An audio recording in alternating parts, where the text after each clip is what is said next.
40 years ago, we opened our doors with one mission in mind. We'll be right back with the top 10 songs of 1983. To sell quality American-made vehicles at a fair price.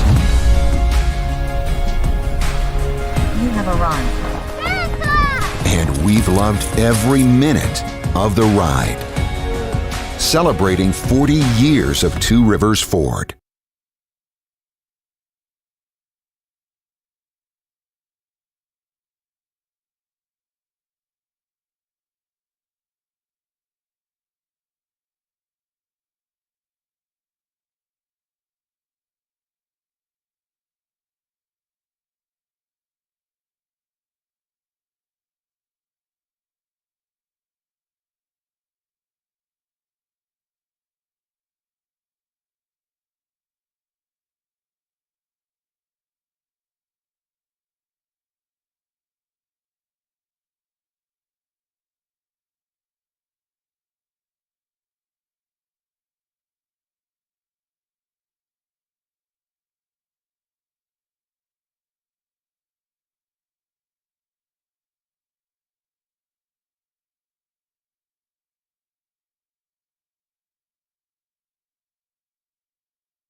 It is 12:59. Good afternoon from the Superbook.com Sports Desk. I'm Lucas Panzica. It is franchise tag deadline day in the NFL coming up in 2 hours, 3 p.m. Central Time. Only two players received the tag on Monday. They were Cowboys running back Tony Pollard and Jaguars tight end Evan Ingram. Ian Rappaport reporting that Baltimore Ravens quarterback Lamar Jackson is expected to be tagged this afternoon. The question is whether or not it will be the exclusive franchise tag. Tonight, Tennessee baseball looks to extend its win streak to 11, hosting Boston College in Knoxville at 5:30, and Vanderbilt hosting Tennessee Tech at Hawkins Field. That is a 4:30 first pitch on West End. For all your foundation repair and waterproofing needs, visit USSTN.com. Breaking news at once in your home for the Titans and Vols. This is 104.5 The Zone.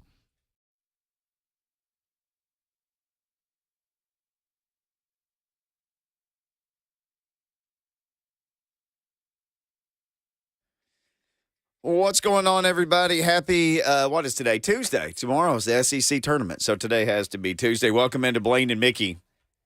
So yesterday we go on the airs, all this Titan stuff going on, and there's Blaine, there's Mike Silver, who you've known since your time in the league. Guy's been covering the league forever. Yeah. Mm-hmm. Mike Silver reports that Derrick Henry was getting shopped at the Combine and mentioned it as part of a lengthy story about quarterback noise and things that he was hearing quarterback-wise and his thoughts on the quarterback draft.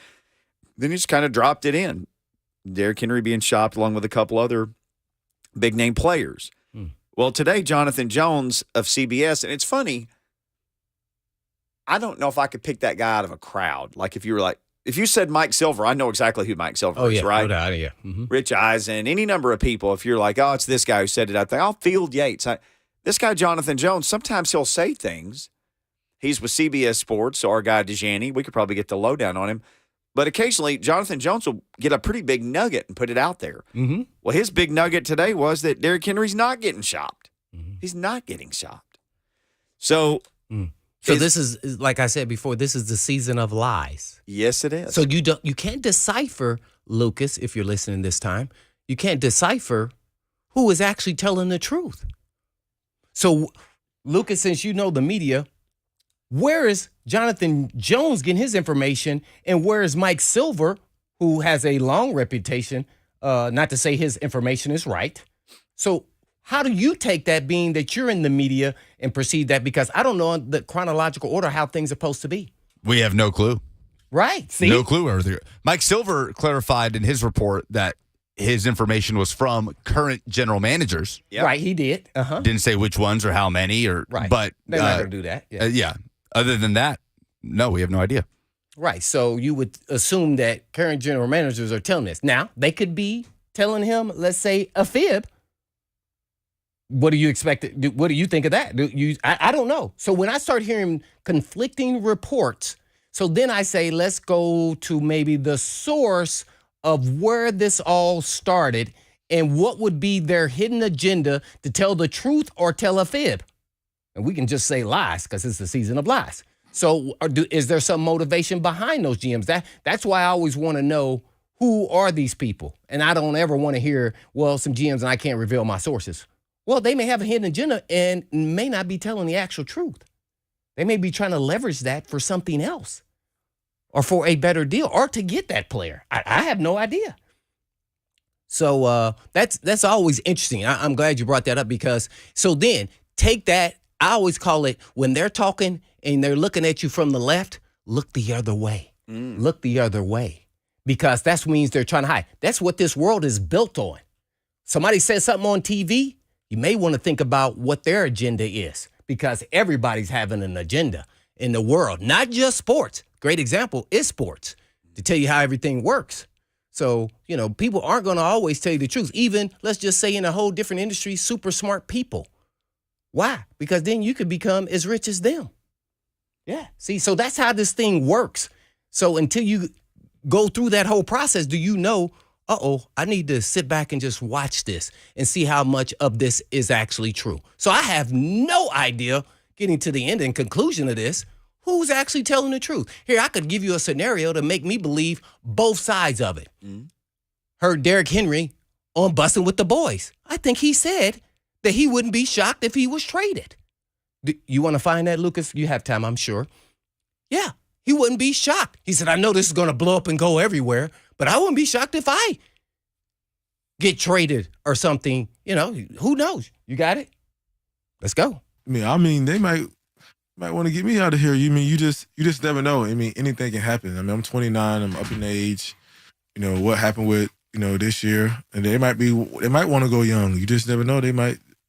I would be. I would be. I'm not saying I want to leave. I love Tennessee, and I hope to be here the rest of my career. I want to bring Super Bowl here, but it's a reality thing. It's just the business side of it. You just never know. In my age, being 29 in the league and a running back, that's considered that's old.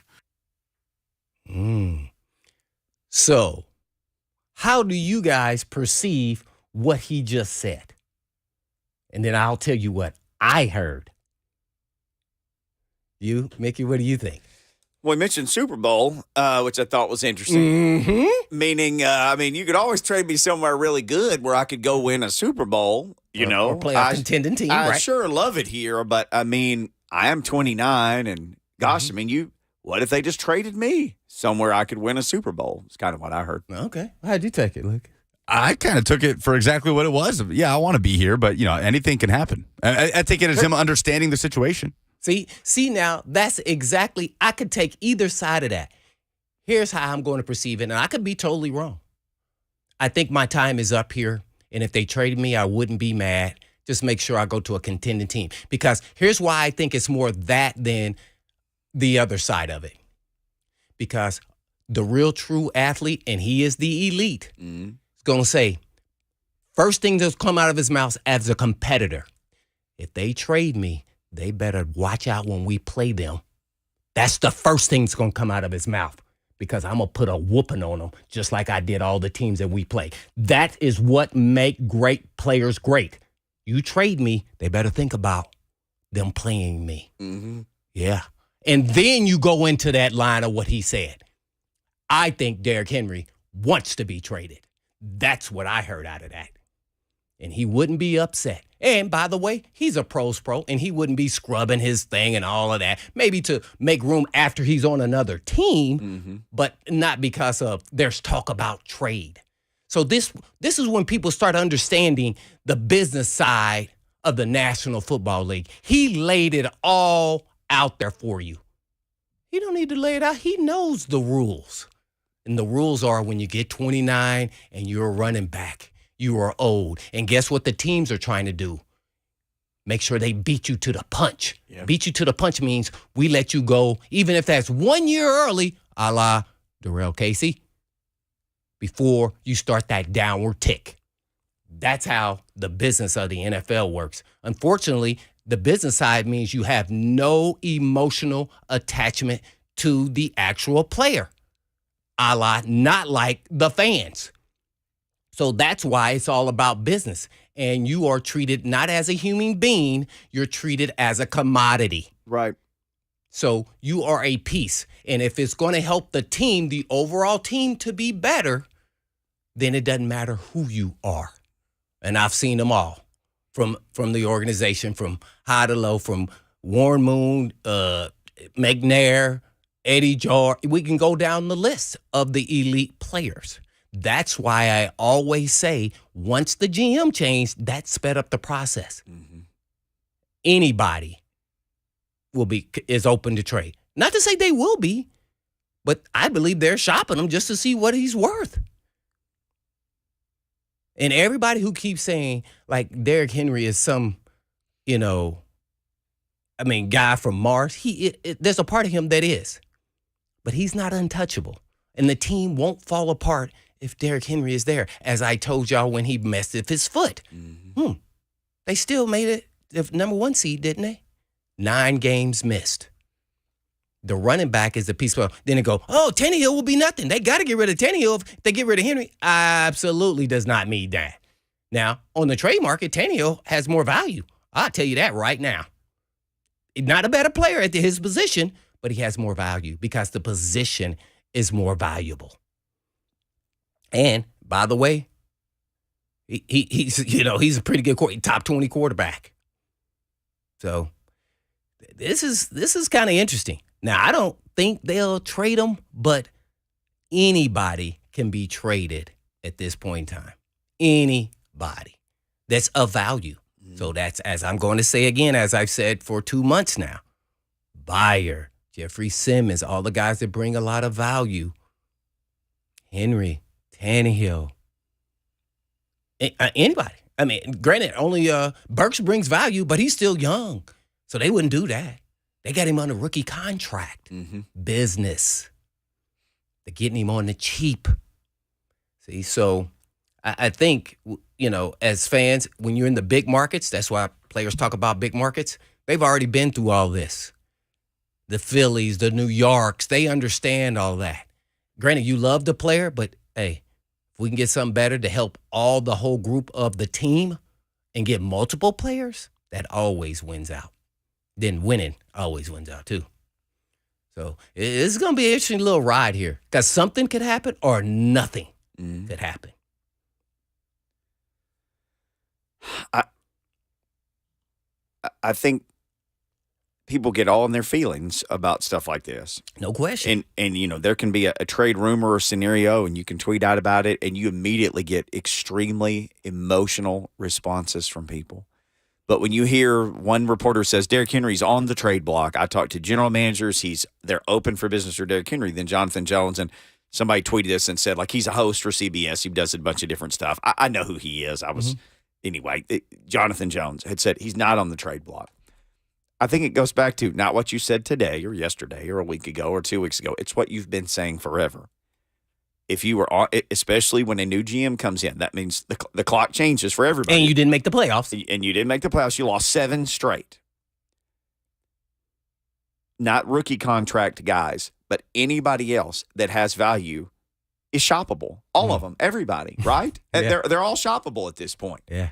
It doesn't matter who you are. And like you said, not Burks, not Chig.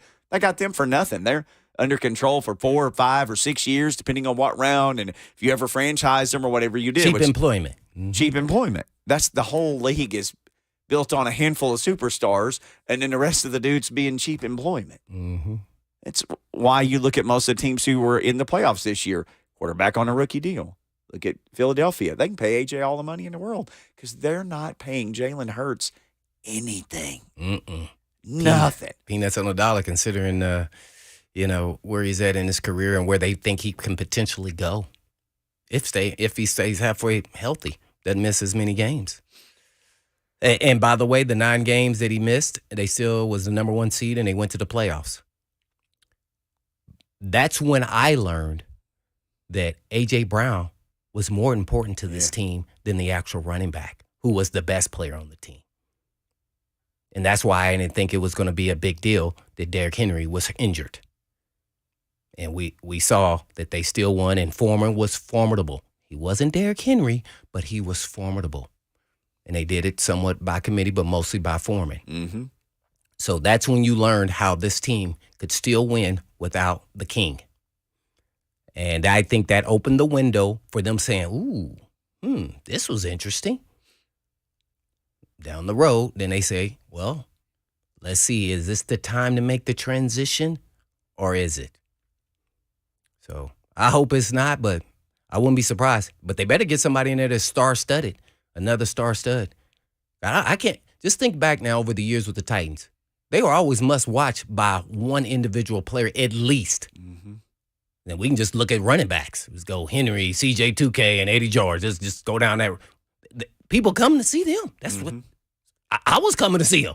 I mean, I was coming to see CJ 2K and Henry. And in the modern NFL, Blaine, this franchise has continued to trot out a running back who is the guy that people come to see. Yeah. I mean, I'll give you the magic of Air McNair. That had its own era.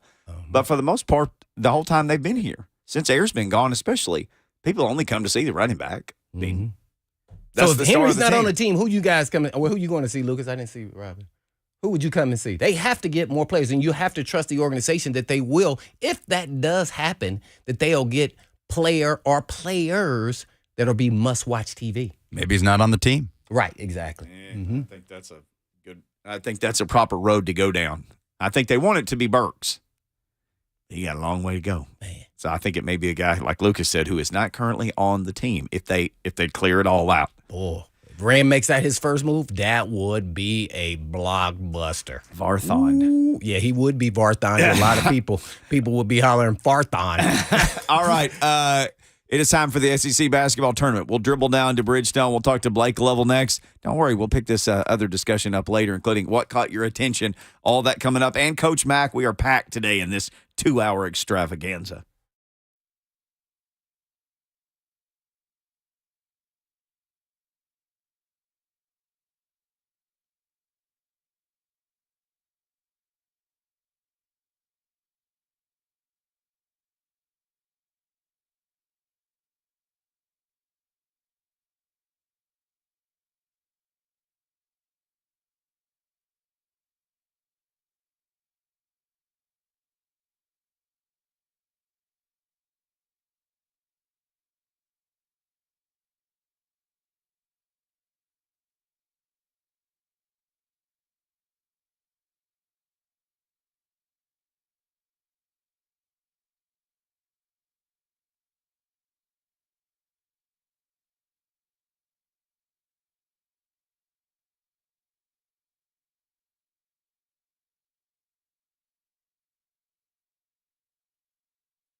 Blaine and Mickey, 104.5 The Zone. SEC basketball coming up starting tomorrow down at Ye Old Bridgestone Arena. Why don't we try to make some sense of all this stuff with our guy, Blake Lovell? He is at the Blake Lovell, as if there is only one. There's one. He is him with Southeastern 14. Blake, what's it like to be the Blake Lovell? I mean, the anything is a pretty big deal, but the Blake Lovell of all the Blake Lovells. Congrats. Well, look, guys, you gotta secure your name, right? You gotta make sure if there's any imposters out there, you gotta make it clear that you're the only one. So, I call you the Mickey Ryan and the Blaine Bishop. Like, I think that's what you guys need to secure as well. Oh, man, if only I'd known that when I got on Twitter, I would have made better choices. Let me ask you this. For all the Vanderbilt fans that are listening, however many they are, can you explain the net ranking to them? Because people are mad as a bunch of wet hornets right now about that Vandy net ranking. Well, you can explain it to me, too. I don't know. I can't explain it because I don't think it can be explained. Okay. I think it's – yeah, and that saves a lot of time because it really is one that, the NCAA has changed it from its initial format that it had several years ago when it first came out. I think it was about 2 or 3 seasons ago. They changed it to not include scoring margin and all that stuff. But that can kind of be deceiving because what they do is, again, it has to do with basically more than just winning. Like, it is a matter of, okay, what are your efficiency metrics? What are your, where was the game played?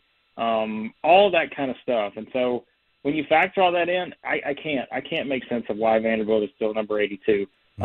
Just the same way I can't make sense of why Tennessee is still number 3, because that's kind of the running joke too, where it's like Tennessee is one of those teams that really has benefited from it because, they've stayed at 3 and they lose games and they move up.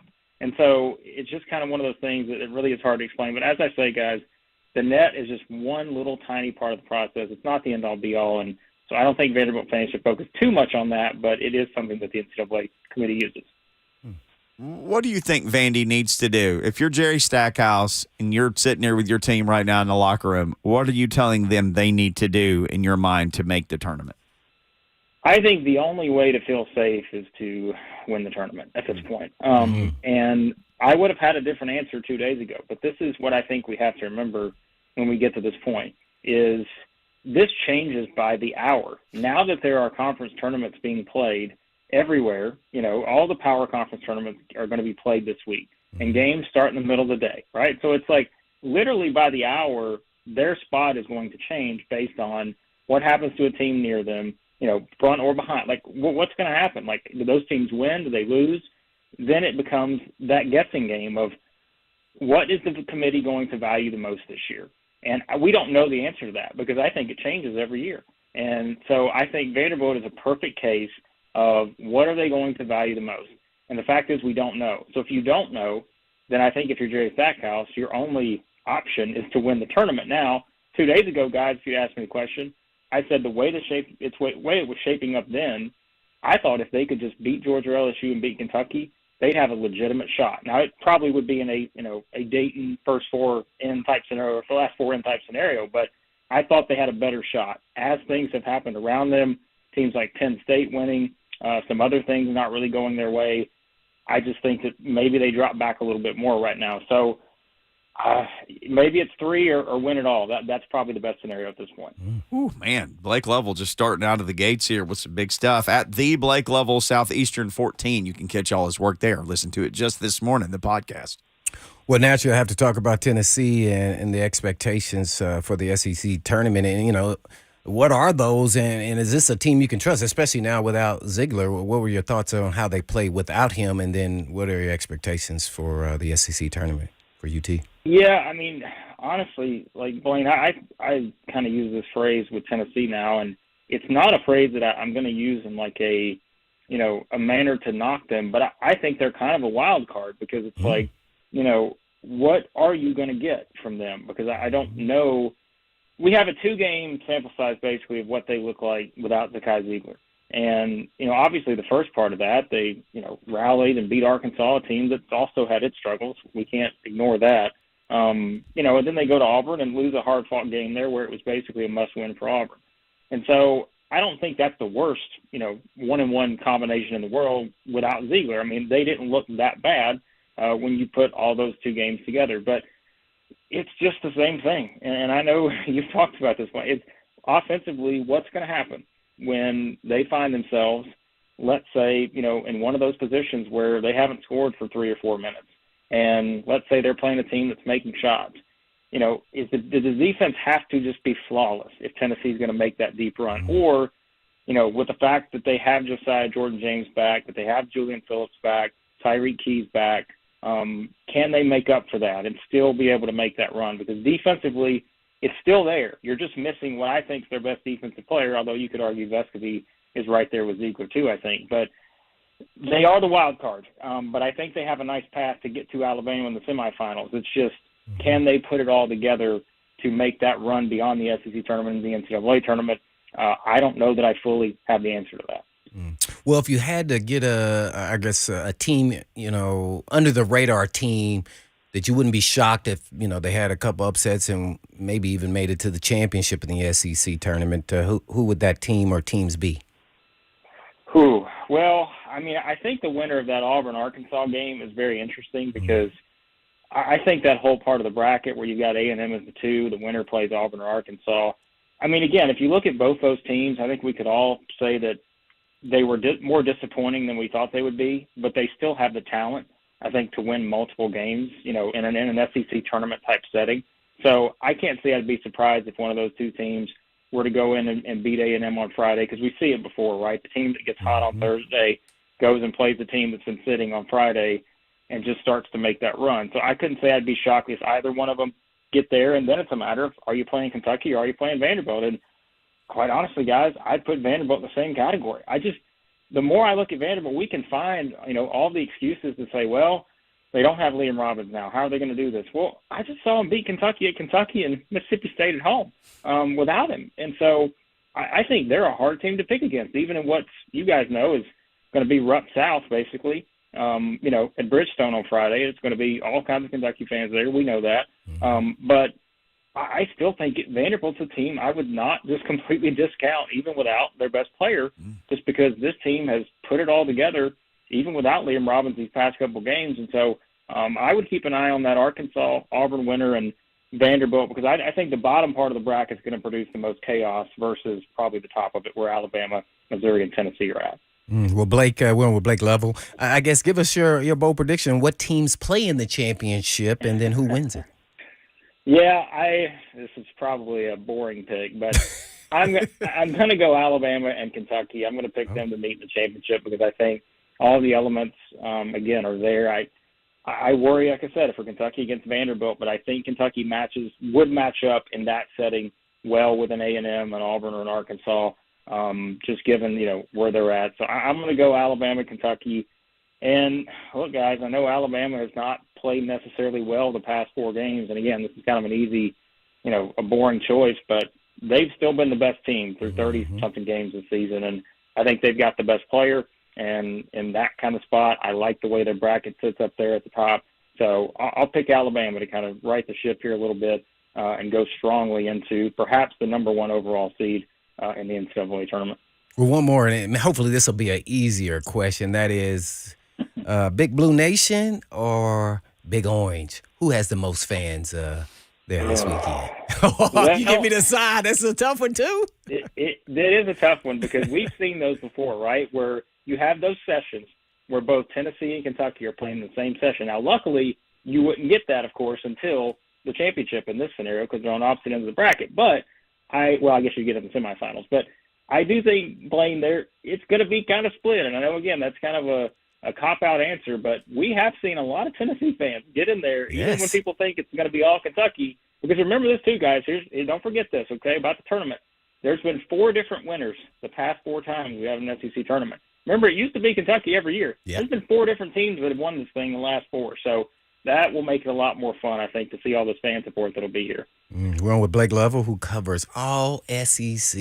You name it, he does it. That's very true. Blake, I was listening, again, to the latest Southeastern 14 pod. You guys pointed out something that I hadn't noticed. I've got some friends who are Mizzou fans, and I know they're super excited about what's going on with basketball there, but they had no bad losses this year. None. Not one bad loss. What? Nothing. No off nights.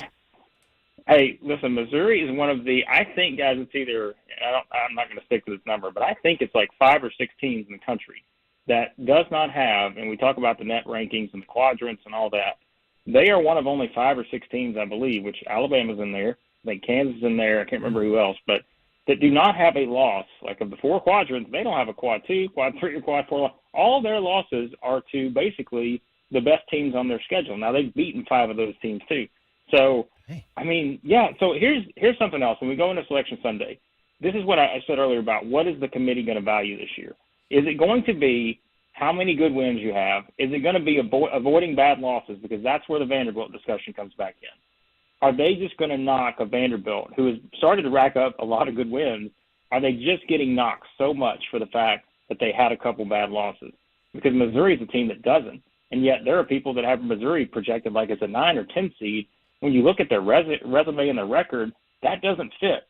So Missouri is a wild card, too, to keep an eye on. I hope we get the Missouri-Tennessee game on Friday in the quarterfinals, guys, because I think that could be a lot of fun based on those 2 teams. So I'm one of the few people you would meet. I'm not necessarily an Arkansas fan, even though I'm from the state of Arkansas. But I will ask you, why is Arkansas not better? I don't know. That's a big question because I thought you were going to ask me another question, Mickey, because I've been asked this one. Why is Arkansas seeded as like an 8 or 9 seed right now by a lot of people? Because if you stack Arkansas's resume against a lot of other teams, I have no idea why they are ahead of some of these teams that they're ahead of. Like, I think they look like a bubble team, but I think most people think they're fully into the tournament, and I don't know why they're not better because they have 2 top 10 draft picks in Anthony Black and Nick Smith. Of course, Smith just started playing again, but you know, it's like you could say the committee's going to say, well, they didn't have Nick Smith. It's probably close to top 5 draft pick this year, and say, well, we got to account for that when we seed them. Well, I mean, they've only beaten Florida and Georgia with him on the floor. And I'm not knocking Nick Smith. I'm just saying, like, you're asking the question. Yeah. Why are they not figuring it out and being able to win some of these games? I don't know, but, again, the talent is all there. They're one of the most talented teams in the league. They're not winning those games like they have won in past seasons. And I think they're missing the intangibles, whatever it was. For the last 2 seasons, we know Arkansas has been the last team standing, Elite 8 back-to-back years in the SEC. But, yeah, something's just missing with this team. Nothing missing with Blake Lovell. He is talking college basketball with us here on Blaine and Mickey at the Blake Lovell on Twitter. Well, Blake, all SEC teams came out. Any surprises or disappointments, I guess, maybe from your perspective, that maybe you thought somebody should have made it maybe to the first team and they were on the second team just because, you know, position or player of the year, coach of the year, maybe should have been added, maybe even 3 coaches of the year. I don't know. What were your thoughts on it? Yeah, I'll tell you, I think the coach of the year I think it was the hardest coach of the year pick probably we've had in a long time in the league, because I think you had 4 worthy candidates. And, of course, Buzz and Jerry Stackhouse got it as co-coaches of the year. But I think, you know, we talked about Missouri. Dennis Gates coming in year 1, tremendous. Of course, if anybody follows me on Twitter, they know my love for Dennis Gates. But he did a tremendous job. And then, I mean, look, you also can't discount what Nate Oates did with Alabama as the number 1 seed. So I don't really have any problem with any combination of those 2 getting coach of the year. It just happened to be Buzz and Stack. So, you know, looking at the teams, there wasn't a lot that stood out. You know, the SEC puts 8 guys on their first and second team, so you can get a lot of guys in there. You know, it's not like I'm glad that the SEC, you know, doesn't have the problem of having to figure out 5. I get it. You play basketball with 5, but, man, it's hard. There's a lot of good players in this league. So I didn't have a lot of issue. I'll tell you what I was happy about, guys.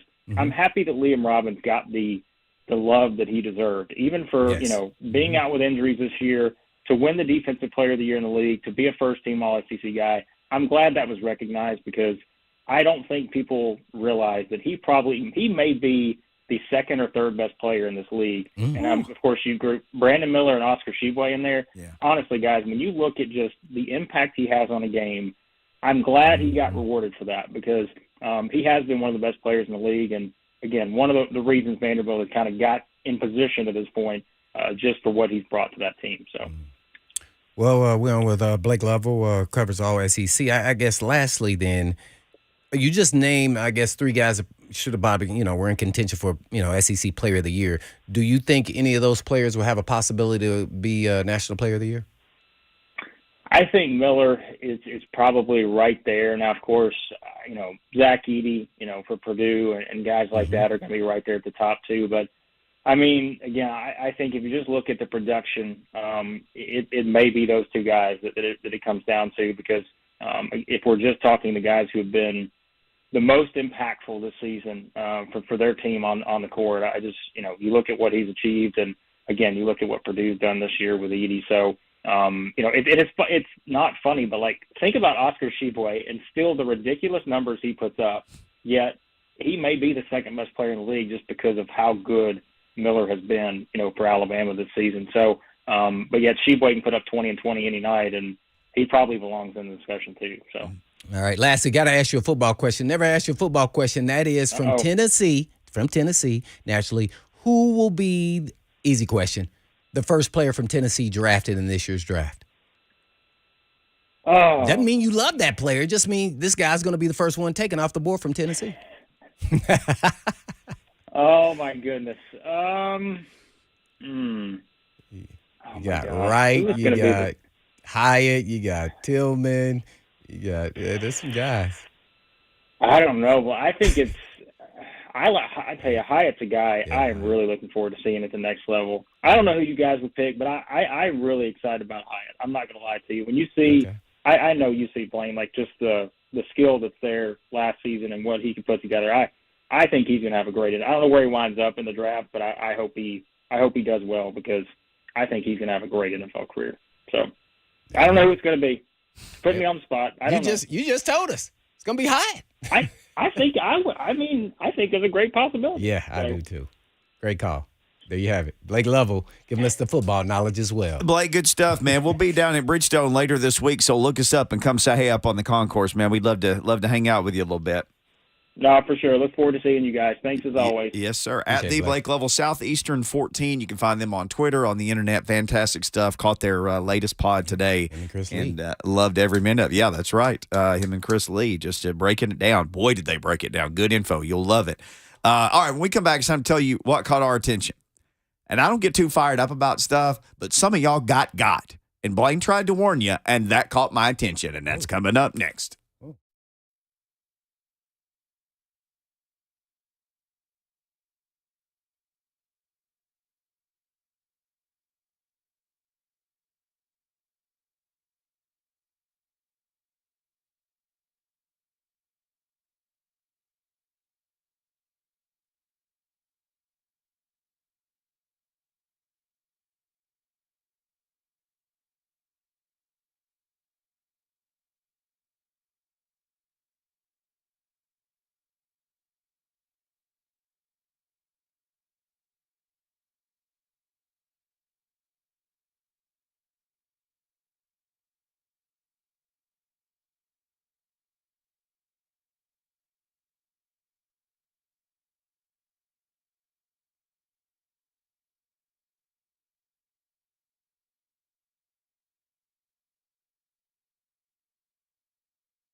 Blaine and Mickey, 104.5 The Zone, rolling through a beautiful Tuesday here in the Music City. If you just moved here, welcome.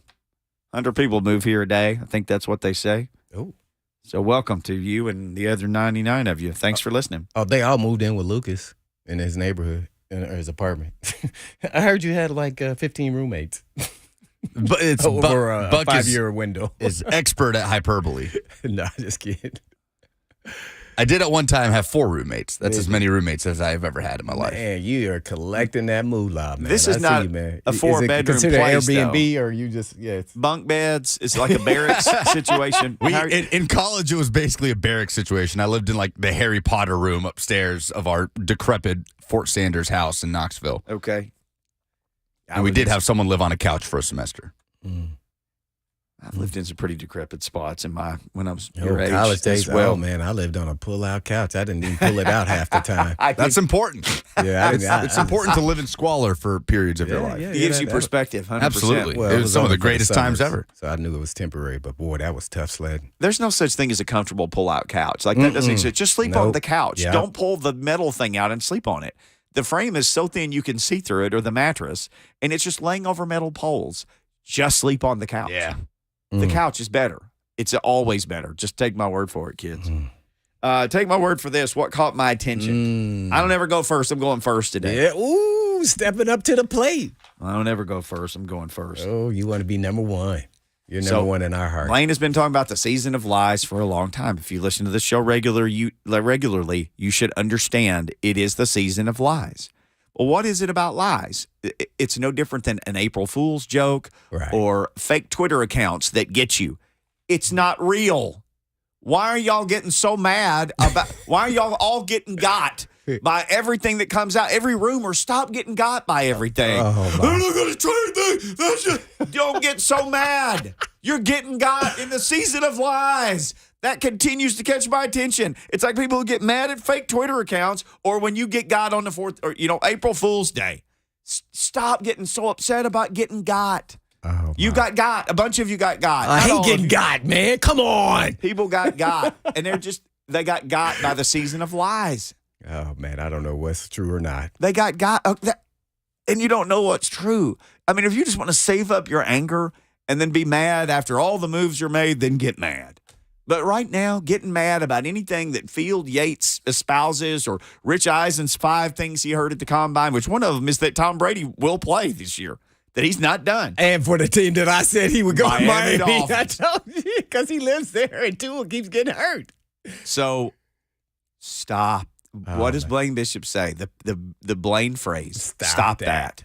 Man, you know what? I think we need I think we need to change this to H-Style Mickey. This the segment, H-Style Mickey.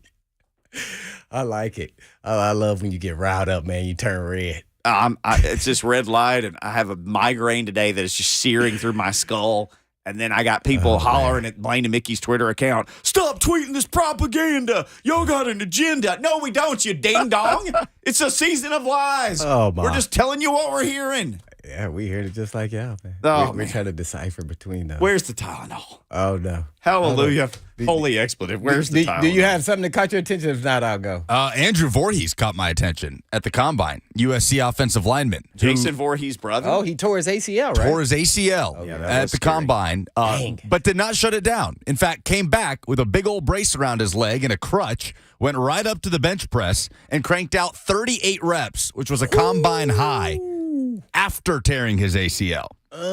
He put that pain into that weight bench. Man. That's what caught my attention. That was I did not know that. I saw him doing a bench, so I was assuming, man, that it was after the injury. After the ACL tear. Wow. So literally hours after tearing his ACL, he said, "No, I'm benching."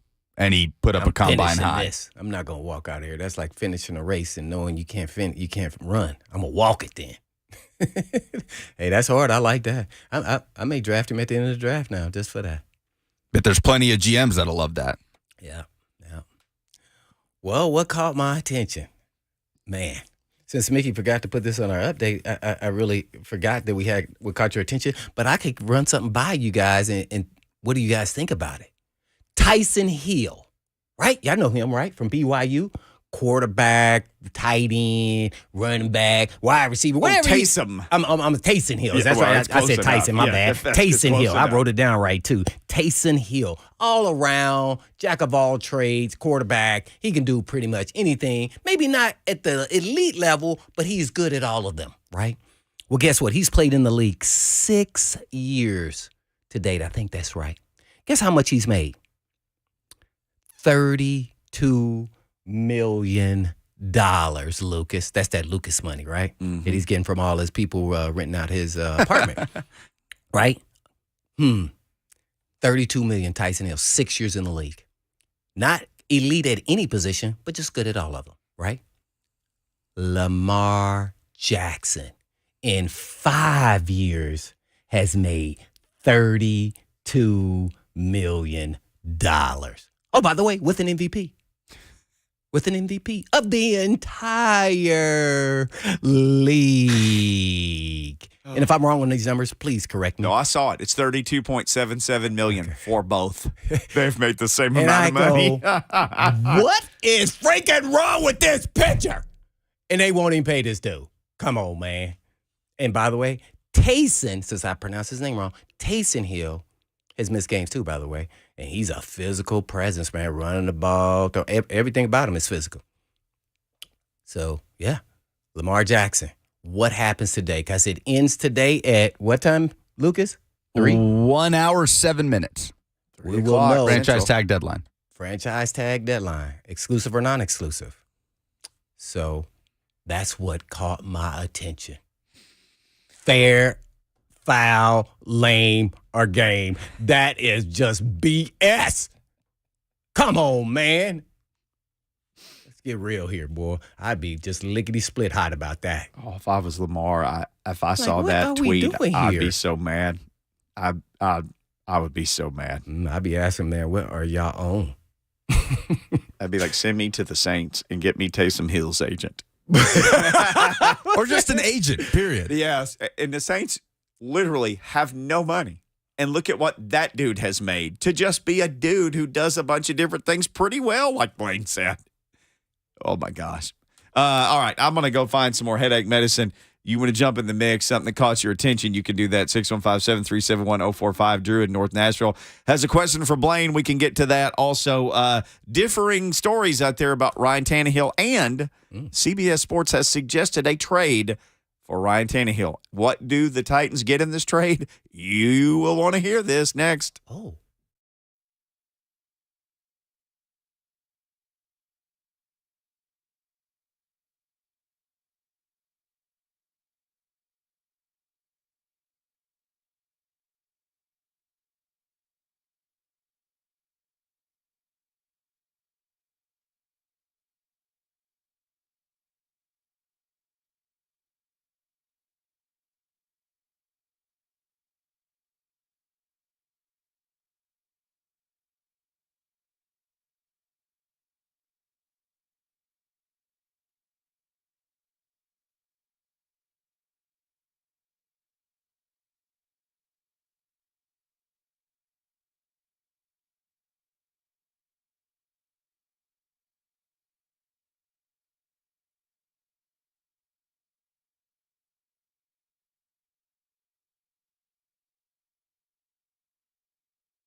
It is 2 o'clock. Good afternoon from the Superbook.com sports desk. I'm Lucas Panzica. That's right. Free agency begins next week in the NFL, but the franchise tag deadline is in exactly 1 hour at 3 p.m. Central Time. 2 players received the tag on Monday. They were Dallas running back Tony Pollard and Jacksonville tight end Evan Ingram. Ian Rappaport of NFL Network reporting today that Ravens quarterback Lamar Jackson will be tagged this afternoon. The question is whether or not it will be an exclusive franchise tag. Tennessee baseball looks to extend its win streak to 11 tonight, hosting Boston College at 5:30, and Vanderbilt hosting Tennessee Tech at Hawkins Field. That is a 4:30 first pitch. For all your foundation repair and waterproofing needs, visit USSTN.com. Breaking news at once in your home for the Titans and Vols. This is 104.5 The Zone.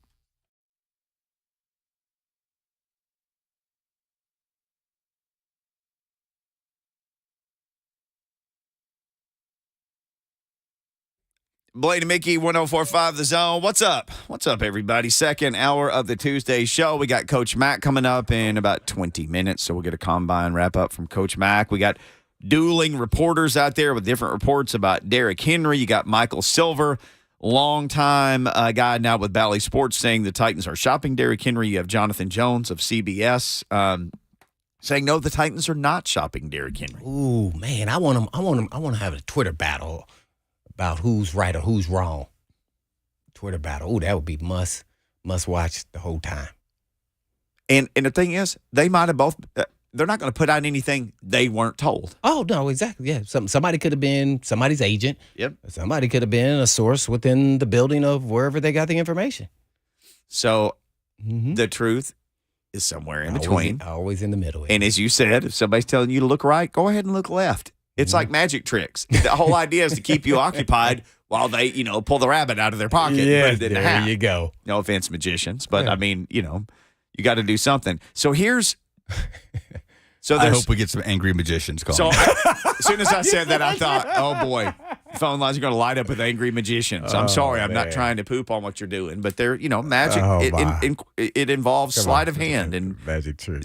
Shift of attention spans. So this is from CBS Sports. Really, as we started the show, this popped up from Cody Benjamin. He's a cohort of our own Jordan DeJani who joins us. Proposed trades in the NFL, he said, that need to happen. One of them is Derrick Henry to the Miami Dolphins for a 3rd-round pick. Oh, he named team. Yep. Miami Dolphins? Miami Dolphins. Ooh. And Derrick Henry. Here's Derrick Henry. Here's a 3rd-round pick. Oh, I like that one. I think that's good value, too, for a running back. That's not the same as McCaffrey because you said, what did he get? A 2nd, a 3rd, a 4th, a 5th, or something like that? A 2nd, a 3rd, a 4th, a 5th. No, and the 5th was the next year. He got a 2nd, a 3rd, a 4th in one draft, and a 5th. So when we said this yesterday, I think there was some confusion with some of the knuckleheadery out there. Y'all are saying Derrick Henry's. We never said he was going to get that. We just said that's what. Well, all this is, conjecture is possibility because his name has been floated around. So nobody's saying he's getting traded at all, to be honest. But especially not for 4 draft picks. CMC's a different animal. Yeah. But that was just to show you that's what the probably the top tradable target running back got was Christian McCaffrey, and he got traded. So they got a 2nd, a 3rd, a 4th, and the next year a 5th. This is proposing Derrick Henry and a 3rd. Only a 3rd? Only a 3rd. Nothing else. A 3rd. Well, that's good enough. The Titans could take another pick.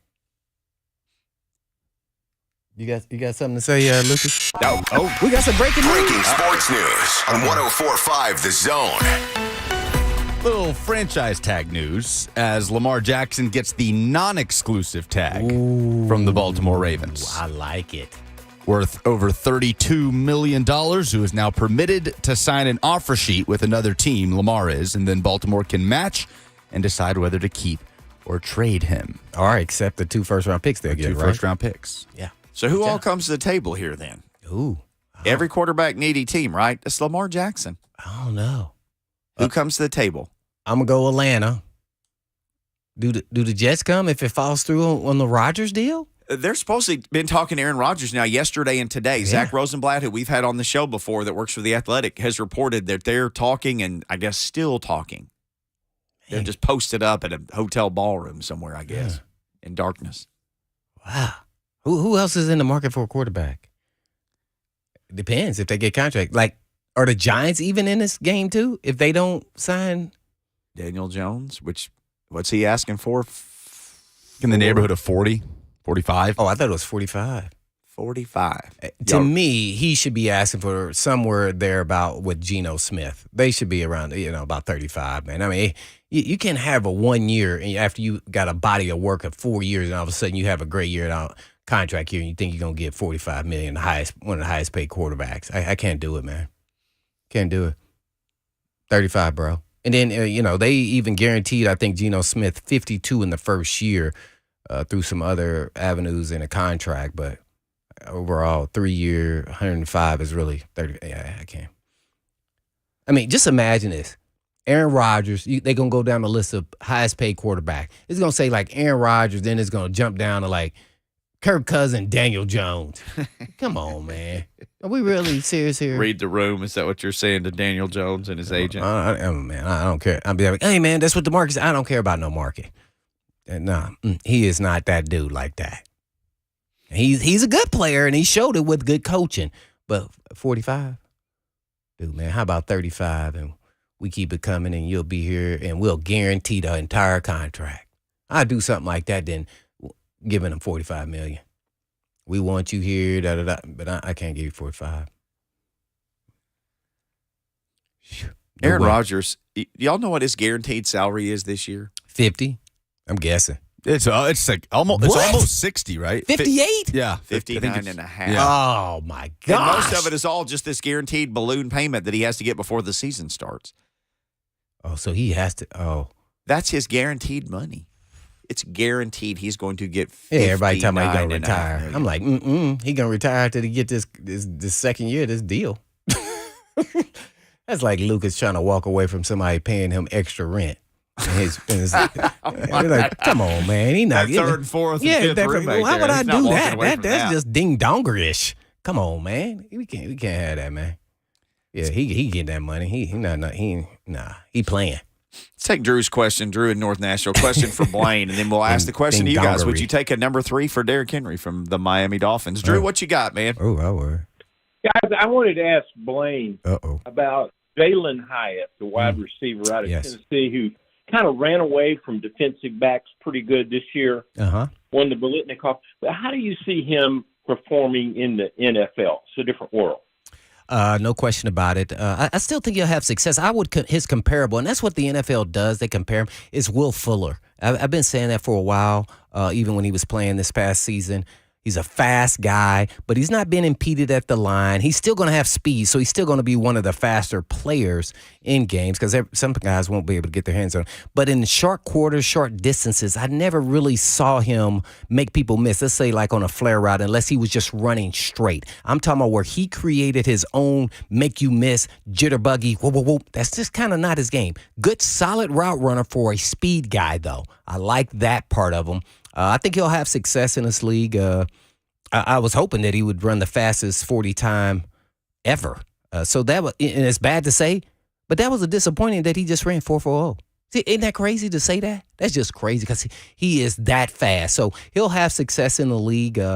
Just that speed. You can't, buy speed. I mean, that's just, it's exceptional. So I don't know if he'll ever be like, some form of more than Will Fuller. I hope he can because he seems like the type to go work on those things. So his 3-cone drill and explosive moves seem pretty decent, but we didn't get the 3-cone. But the vertical, the vertical was impressive. So those things that are explosive, because to me that's in short quarters. So that's the only thing that was missing for me. I liked his route running. And definitely got to love his speed. So short quarter distances was interesting for me. He was getting tackled one-on-one without having a lead head start, let's say, with running. So that I don't think that's going to happen like that in the NFL. I think he's going to be an outside guy. And I think that's why they put him on the inside, because then no one could really put their hands on him. When you're off the line of scrimmage and you got a lot of space, really hard to get a speed guy. And once he gets to going, even in that 40, I didn't think he got going to about 35. I thought he was just revving up. He downshifted him. And I thought he had another gear. Just the distance wasn't long enough. in the 40. They need a little bit like a 60. Does this go to what you're always talking about? Because 4.4 is fast. Don't yeah, get right. it That's twisted. what I said. We up there. Oh, he only ran a 4.4. I was expecting him to run like a 4.2 something, like 4.28. But I was hoping he broke the record because once you get into that competitive nature and a competitive spirit with all these guys, and you want to show that you're the best. Trust me, I've been there. I never vertical 42 and a half before in my life. That day I did. I was always around 38 and a half, 30. So that's what draws, and that's why they want to see all those guys, not just how they look, how they stand out amongst all the best of the best. And I thought he would. I really did. And especially with his track background. This goes to the thing that we've talked about a lot. Put pads on him and see if anybody can catch him. Yeah, right? Now, it's weird to say he's faster than a 4.4, but he plays faster. Yeah. He's the example of that, Right, even though his number was already low. He's even faster than that. Put pads on him. Chase him. See. Yeah, him not running a 4.3 something was a little disappointing. To be honest. And that's just horrible to say. I really, I don't think it hurt him, but I thought he was going to catapult himself into maybe a top 15 pick. I really did. Because they value speed, because you can't teach it, and he's got it. So hey, that happens. Hey, I ran a 4.5 on my day. Nowhere near, and nothing could say that fast is behind my name as far as speedster. Now, he is that. He is. He's shown it over and over and over again against the best in the SEC, and particularly Alabama, who, by the way, had him guarded by safeties.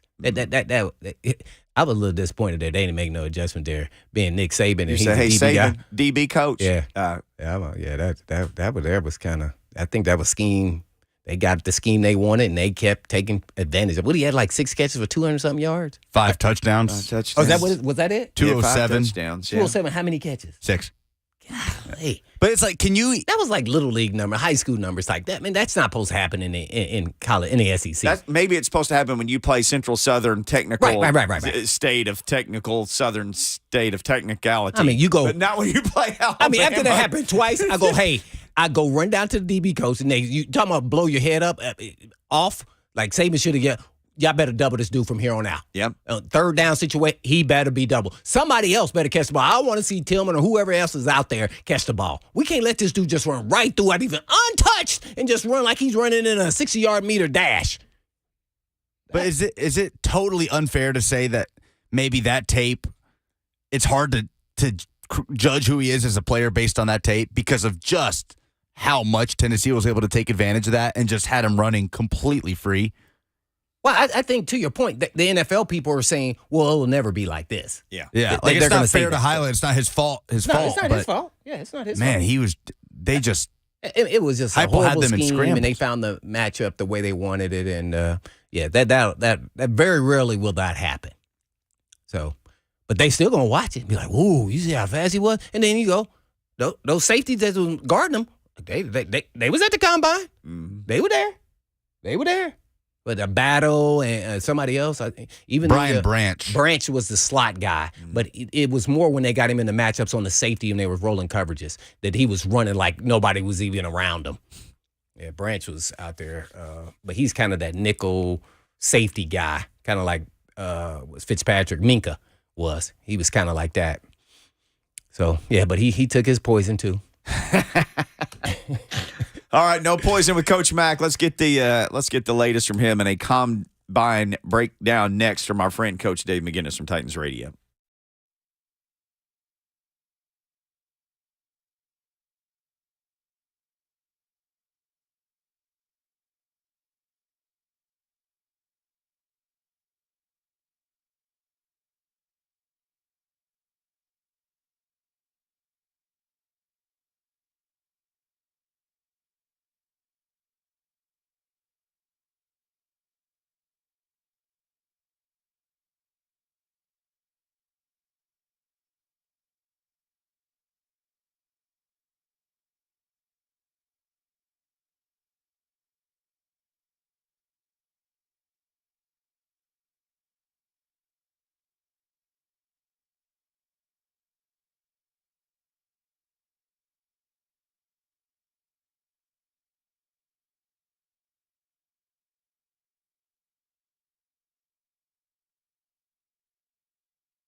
Blaine and Mickey, 104.5 The Zone. Lucas has got an all-points bulletin out for Coach Dave McGinnis. He's efforting him right now. Coach Mack should be on with us here in just a second. Spent his week last week at the Combine. We can talk about all the things that he saw and that he heard. Again, one of the wild things, Rich Eisen saying something that we talked about, 3 weeks ago. Tom Brady may not be done. Oh, shock. I'm pretending to be shocked. And that Miami would be in play. That one there. He also said that Phillip Rivers called this. He found this out. Phillip Rivers. Called Miami and San Francisco at the end of the year last year and said, let me come finish the season for you guys. Phillip Rivers. Miami and who? And San Francisco. And I thought he was coaching. His season was over. Oh, it's a high school season. It ends early, right? High school season ends in the blink of an eye. He was running the scout team for his high school. Maybe he was. We can get into this later. Coach Mack joins us now, courtesy of our friends at Farm Bureau Health Plans. Look to the folks at Farm Bureau Health Plans when you need someone who knows the healthcare coverage game plan. They've been protecting Tennesseans for 75 years. Coach Mack's been going to the Combine not for 75 years, but for a long, long time. Coach Mack, thanks for the time today, buddy. All right. You were at the Combine. Biggest buzz. Was it Anthony Richardson? Was it what was it that set the place on fire the most this week? Well, I think Anthony Richardson was really the talk of the Combine. I mean, there were several things that went on. Of course, I absolutely love going up there and doing this. And, of course, from Thursday through Sunday, then you're sitting in Lucas Oil for 6 or 7 hours watching everybody work. And plus, the whole week we were up there with Titans Radio putting some really good content out, and it's all on the website. But yes, Anthony Richardson. I think if you were on the fence about Anthony Richardson, just with ability wise, when you went in there, I think those questions were answered. But Anthony Richardson, absolutely.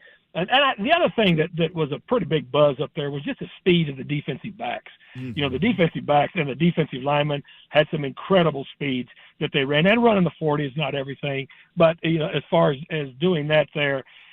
But you brought it up. Anthony Richardson to me is the best, and so I was there from Monday to Monday. Came back Monday, and then immediately went to the hotel, the Fairfield Inn over here at Metro. Ronnie, the general manager, took care of me because we've got no electricity in East Nashville where I live. My goodness! Wow. Hey, 3 years to the day. 3 years to the day. Again, Ronnie took me in there at the Metro Center, and so I dialed her up on my drive back down Monday and said I need to come see you again, and she always takes care of me. But a pole snapped. A pole snapped, and I don't know much about the way electricity works, but when a pole snapped leaning across the other wires, not real good. Mm-hmm. Well, hopefully that can get resolved very soon for you and all the good folks in East Nashville. A lot of good people over there who've been through a heck of a lot. I know you've seen it all over there too, so hope that gets resolved. Coach Mack Richardson is such a good example of, you watch the SEC because you do the coach-to-coach show and you love football, and we all watch it because we love football and we're right here in SEC country. We all knew that Anthony Richardson, maybe not to the extent that it broke all these records, we knew he would test great. When you see the film on him, though, do you have to take all the testing stuff and go, let me take that box and set it over here, and here's what I see of him on film? Sure. Well, he's got a lot of work to do to be an accomplished quarterback, but everything is there. And people were asking me at the Combine, I just got through doing an OTP here, and they asked me, give me a comp, Coach Mack. And, I'm not going to go, to anything recently. I'm going to go to somebody that was kind of in the same boat coming out of Central Florida in the 99 draft that I worked defenses against a lot. In my coaching career is Dante Culpepper. You look at Culpepper was 6'3" and 3/4, 255, and ran a 4.52 at 255, vertical jump 39. I just went back and pulled my 1999 notebook out, broad jump of 10 and a 1.57 10, 7.21 3-cone. So everybody went, whoa. And he had a pretty nice 11-year career. So, and he wasn't a complete package when he came out of Central Florida. So, to me, you everything pieces together. Evaluation is like an amoeba. It's constantly changing, it's moving, and then it kind of solidifies itself once you get to the 3 days of the draft. But Anthony Richardson has done nothing since the season's been over but to elevate his stock. The one and only Coach Mack giving us the Mack attack here on Blaine and Mickey. Well, Coach, just to add to that, typically, I mean, he was phenomenal, Anthony Richardson versus Tennessee, and that's where I got to really watch him. His accuracy was there. All the things that people were talking about that he couldn't do, he did in that game, unfortunately. But then I watched the other games periodically and didn't look like the same player. So I'm interested when, you see a talent like that. And I want to say, even during this time, like Josh Allen, when they say they have accuracy issues with the big arm and all this athletic talent, how do you really go about your evaluation and say, and if you're in the need of a quarterback and you say, we can teach that or work on that, but all the other things naturally you can't? No, absolutely you can. It's time on task. He needs time on task with quarterback teaching. Gotcha. And let me say this about collegiate players coming out. They've got a 20-hour rule in college. Right. They cannot get the instruction and the detailed dialed down instruction. The first thing Richardson's got to do, and you could see it, in the combine, when he marries his lower half to his upper half throwing, I mean, it's fabulous, but it's not there all the time. But the time on task of being a quarterback in the National Football League, you absolutely can teach it in the National Football League because that's all you're doing. Right. There is no 20-hour limit. You might have 20 hours a day you can work on it, but you got no 20 hours a week. So the thing that I see there, and he'll be taken, in the top 8 of the draft. And so whoever takes him is going to work with him and work on him. But can you absolutely teach that? You can in the National Football League because you've got time to do it. Yeah, no doubt about it. We're in with Coach Mack, giving us a Mack attack from Titans Radio. Kind of compare, I know it's the jack of all trades and just a honeymoon for you, in that the Senior Bowl, what you're evaluating and looking at compared to the Combine, and the difference in your takeaways from both of those. Completely different. Senior Bowl is about playing ball and the one-on-one stuff, that you see, and you can see the football aspect of it. The reason I like the Combine, Blaine, being after the Senior Bowl is you watch players play and then you really wonder, down there, well, how really fast is he, or how much twitch does this guy really have? Because you watch them in practice and they don't go full out all the time, but the times that they do, and then the game goes by so quick, but you get some reinforcement as far as their physical attributes when you go to the Combine. I don't get to interview players anymore like I did for all those years that I was coaching, but to me, it's a continuation. We sat down with Jim Nagy on the OTP one of the first days we were there and kind of went by there. I mean, he only had 3 guys that he had at the Senior Bowl that were not invited to the Combine this year. That's a pretty good indication of the type of people they are vetting for the Senior Bowl, and they see people just about the same way a lot of the teams see them as far as for invites. And so it's a continuation of that process, but the evaluation process is completely different because they're on different planes.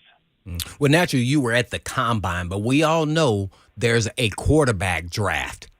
So give us your top 7 quarterbacks after leaving the Combine and being at the Senior Bowl. Not, it could be in order, but I mean, however you want to do it. But yeah, who's your top 7 quarterbacks? The top 4, the top 4 are really pretty easy. I think everybody agrees with the top 4.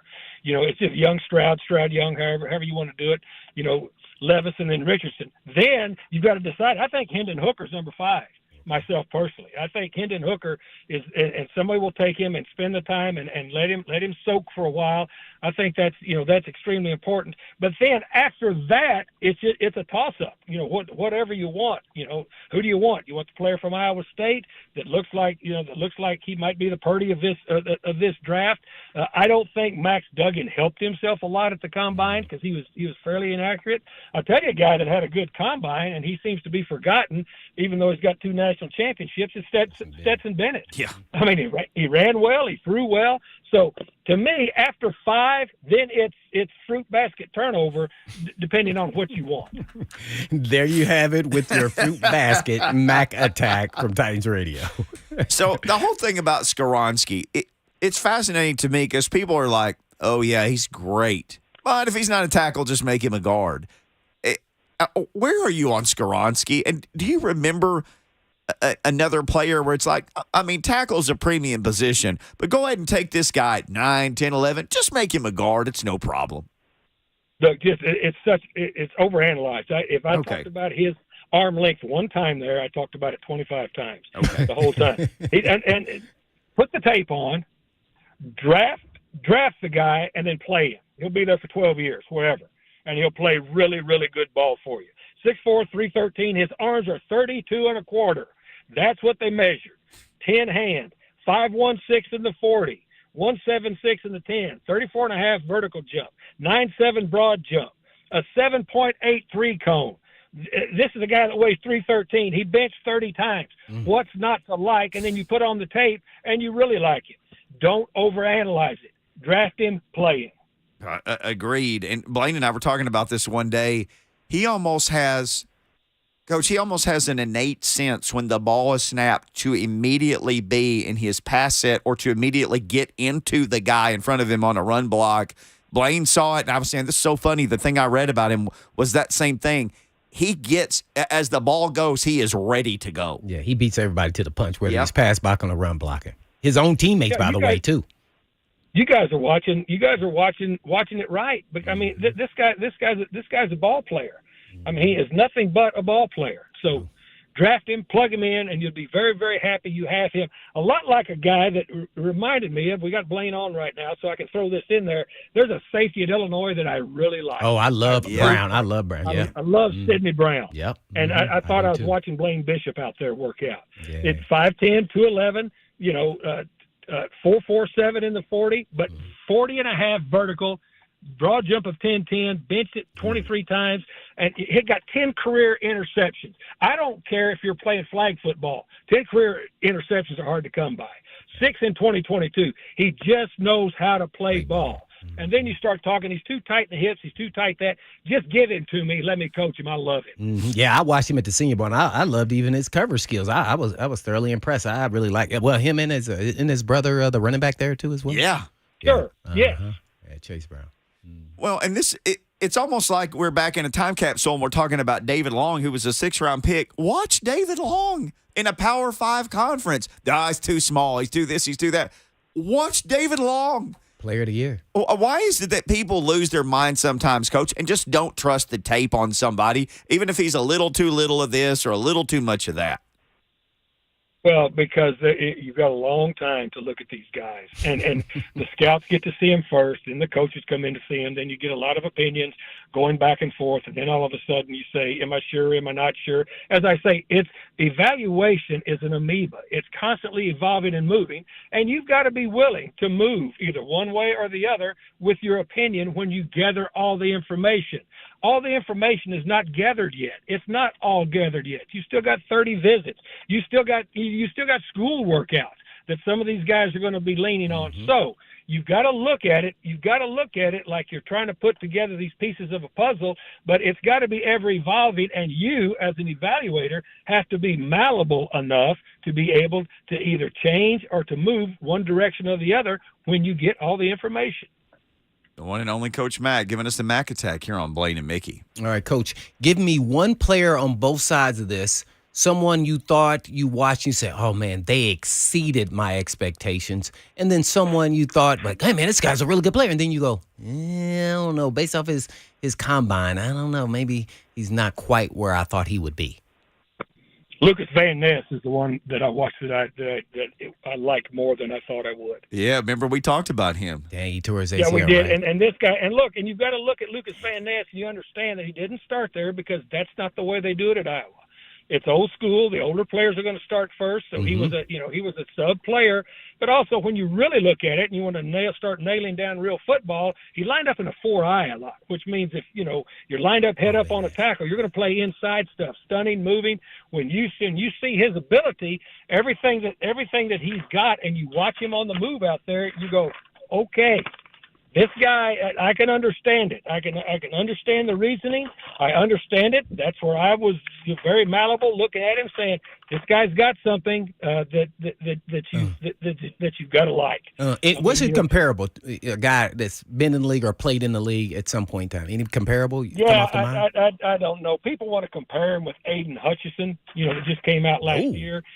But he's not as thick as what Hutchinson is. Lucas Van Ness is 6'5", 272, ran a 4.58. Oh, all right. I mean, and his 10 was 164. Okay, and the other thing that impressed me, he's a long dude, 34-inch arms, but he bench pressed 17 times. But his 3-cone, his 3-cone, the CO Bricado drill, 702 for a guy that long limbed. So there's something to this guy. There is something to this guy. The guy that I really wanted to see, because he didn't play much this year, but he came into this last season in the SEC. I'm very familiar with the SEC because I coached to coach for 20 weeks with Doug Matthews. I wanted to see Boutte, the receiver. Yeah. Okay. Yeah. And then he was still, he's got a lot of work to do in his pro day to get his stock back up to where it was before this draft ever started.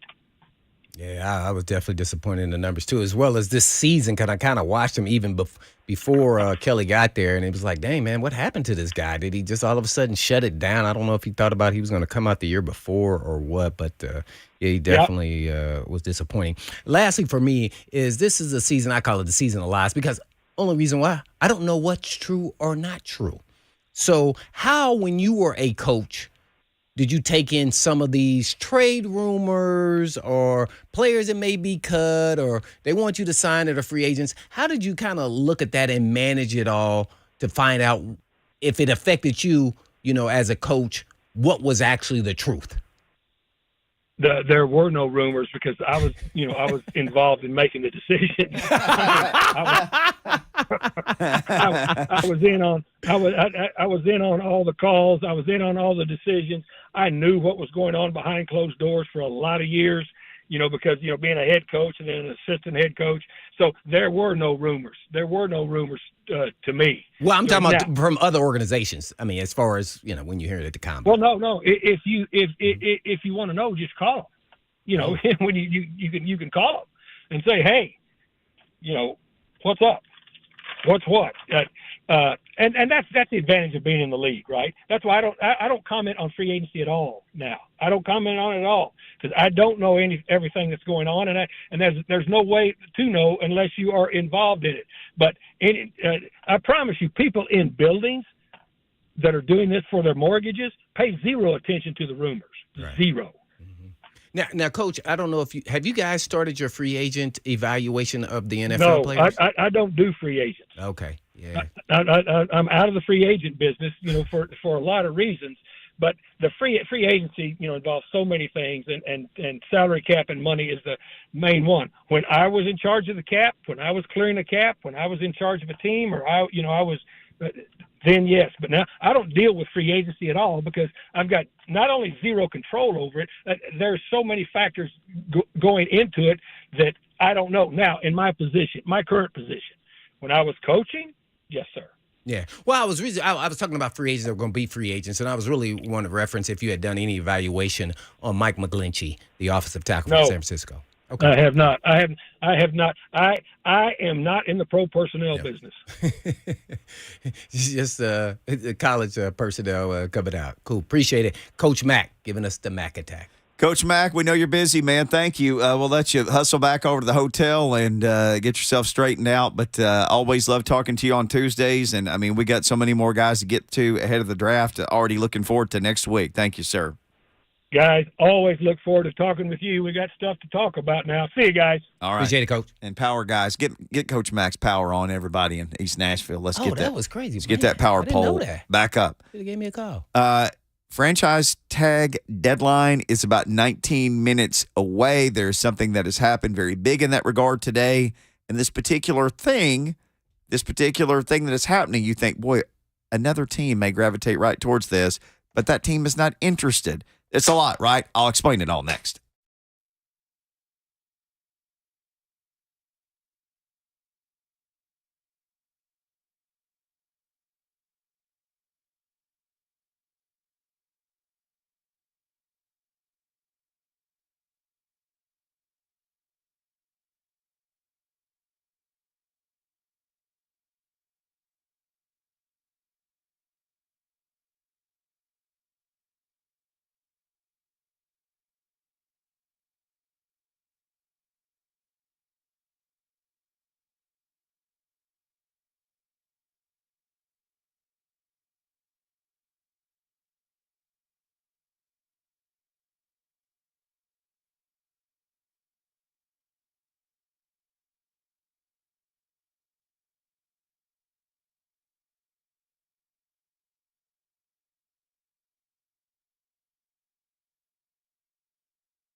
Blaine and Mickey, 104.5 The Zone. All right, Lamar Jackson got the non-exclusive franchise tag. Dang. He got the non-exclusive franchise tag from the Ravens, so he can now negotiate with other teams. He can negotiate with anybody else. So if a team says, here's what we'll pay you, and the Ravens say, we want you, we'll pay that, then everybody keeps it moving. If the Ravens say, we're not paying that, then the Ravens get 2 first-round picks from that team. So we've all been sitting here today thinking, boy, the Falcons, put that sucker in a Falcons. I've said this a long time. He'd be a good fit. Diana Rossini immediately tweets, Falcons are not interested in Lamar Jackson. So what are they interested in? Losing. You loser. They're just trying to get Arthur Smith fired. Man, you imagine Lamar Jackson running that offense and the way he runs it? Oh, man, that'd be must-watch television. Arthur Smith did not get a vote there because Arthur Smith was said, I don't understand. So you would pay for a criminal, Watson, in a fully guaranteed contract somewhere thereabout, and then you won't pay for this guy? That just, oh, man. Something must have happened, man. Something doesn't add up about that.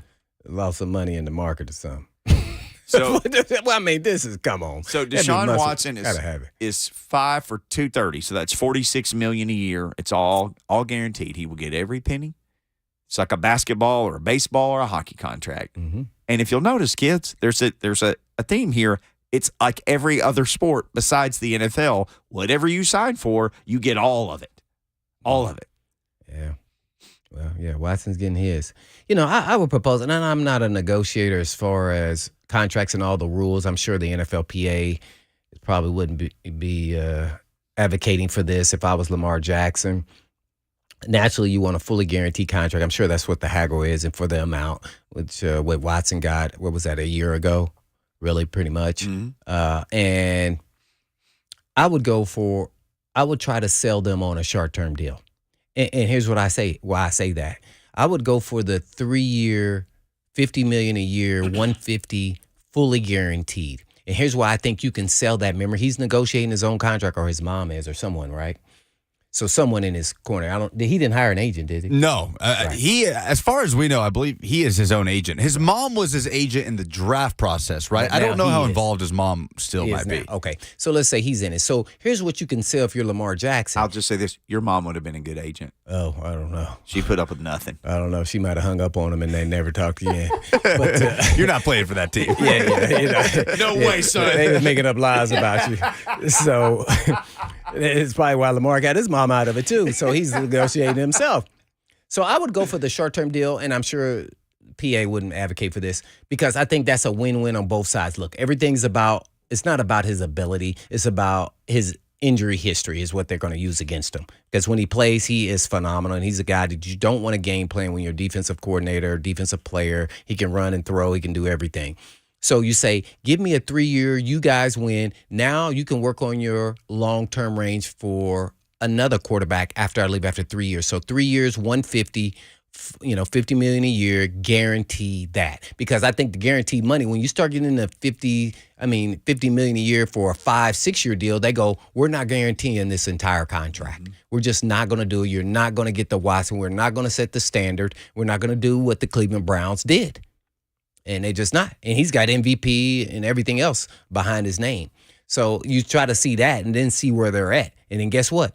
They're not locked in besides for 3 years. Guess what? If I got hurt, some drastic injury, torn Achilles or ACL, I miss a year of that, and then I'll be back. And then guess what? I'll be motivated to make sure I'm back. So, because I know my contract is in here pretty soon. So to show that I can go play somewhere else. So that's kind of how I would do it. But I'm sure nobody is recommending that. That's kind of what I've been advocating for him, because that then eliminates the injury part of it. If you miss a year, then we'll see you the next year, whenever that may happen, if it does happen. So then they feel like they win too. And you still get to make 150. And by the way, as the player, you get to hit the market again. And just imagine if you stay healthy, because I'm sure that's what you believe, then you get to hit them over the head again. Not them, but the other 31 teams for another contract. So you can double dip and get you $200 million guaranteed after that. So now you make $350, $450. Yeah, $450. All right, we got about a minute left. Jason has been holding on the Mark Spain Real Estate Hotline. Jason, real quick, what you got, man? Yeah, y'all hear me? Yes, sir. Okay, I just had a question about the Derrick Henry trade talk. Hypothetically, let's just say we take a third-round pick for him. What would y'all think about signing Kareem Hunt, who's going to be a free agent, and now hang up and listen? I appreciate it. I wouldn't be opposed to that because he's not gonna cost you whatever Derrick Henry's making. So I wouldn't mind that. Yeah, he runs hard, gets the ball to the backfield, but if you're gonna, go away from Derrick Henry, I don't know if you're gonna go that route, but he is kind of somewhat of a power back. He could run that offense and be a pretty productive back. Will be 28 this season. Yeah, that's tough. I'd go draft me one of these dudes in this draft. There's some dudes. I probably would lean towards draft. Being he's 28. Yeah. But gotta he remember, will be in August. He will be in August, but we got to remember now, he was sharing duties. Yeah. So he doesn't have maybe as much wear and tear as you think he does as a 28-year-old guy. Because of his duties. Yeah. So I give him a short-term deal. All right, GM Blaine Bishop back on duty tomorrow here, but it's he time went for hard, man. 3HL coming up next. Yeah. But in the meantime. In between time. Peace.